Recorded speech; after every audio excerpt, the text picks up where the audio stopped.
Welcome to time 24/7. నేను మీ Vishnu anchor. మనం ప్రస్తుతానికి స్టేట్ బీజేపీ ఆఫీస్ నాంపల్లిలో ఉన్నాము. ఇక్కడ మనం బీజేపీలో మనకు కొత్త వారు మనకు వెండితెర నటిమణులు మనతో జాయిన్ అయ్యారు. ఇప్పుడు వారు మనతోటి వైభవ్ వంశీ గారు ఉన్నారు. వాళ్ళ మాటలు తెలుసుకుందాం మనం ఒకసారి. నమస్తే సార్.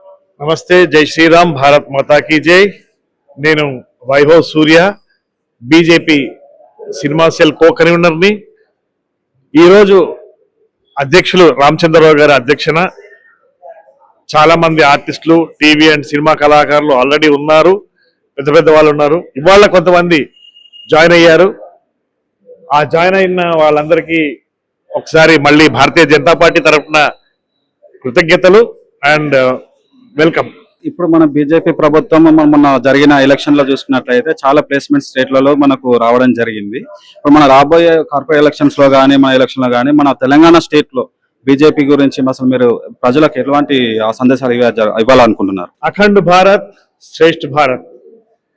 దేశమంతా ఒక పార్టీతో ఉంటే ఇంకొక దేశానికి మన వైపు కన్నెత్తి చూడాలంటే కూడా భయపడతారు. అలాంటి పరిస్థితి ఈరోజు బెంగాల్లో గెలవడం వల్ల ప్రపంచ దేశాలకు కూడా, పక్క దేశాలలో మన శత్రు దేశాలకు కూడా ఈ రోజు ఏమనిపించిందంటే భారతీయ జనతా పార్టీ ఎక్కడ అడుగు పెడితే అక్కడ సుభిక్షంగా ఉంటుంది అని చెప్పేసి భారతదేశ ప్రజలందరూ ఈ రోజు మనం మన బెంగాల్ ప్రజల్ని చూస్తుంటే ఆ సంతోషాన్ని, ఆనందాన్ని చూస్తుంటే మరొకసారి ఈరోజు స్వతంత్రం వచ్చిందా మనకి అని బెంగాల్ వాళ్ళు అనుకుంటున్నారేమో అని చెప్పేసి దేశ ప్రజలందరూ ఆశ్చర్యపోతున్నారు. నిజంగా మాకు కూడా చాలా హ్యాపీగా, ఆనందంగా ఉంది వాళ్ళ సంతోషాలని చూసినప్పుడు, వీడియోస్ లో, రీల్స్ లో చూసినప్పుడు. సో మోదీ గారికి మరొక్కసారి ధన్యవాదాలు.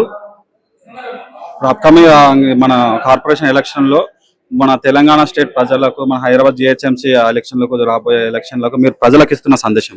ఇప్పుడు మనం కాశ్మీర్ లో చూసిన తర్వాత మనం సింధు చూసిన తర్వాత భారతదేశంలో ప్రతి ఒక్కరికి ఈ రోజు భారతీయ జనతా పార్టీ ఎక్కడ ఉంటే అక్కడ సుభిక్షంగా ఉంటుంది అని చెప్పేసి ప్రతి ఒక్కళ్ళకి, ముఖ్యంగా యూత్ జెన్జీ బ్యాచ్ కి ఏమనిపించిందంటే ఈ రోజు వాళ్ళు ఒక పూరకం లాగా భారతీయ జనతా పార్టీ జెండా పట్టుకొని భారతీయ జనతా పార్టీ కార్యకర్తగా ప్రతి ఒక్కళ్ళు ముందుకు వస్తుంటే నిజంగా మాకు ఇప్పుడే తెలంగాణలో పార్టీ వచ్చేసిందా అన్నంత సంతోషంగా ఉంది.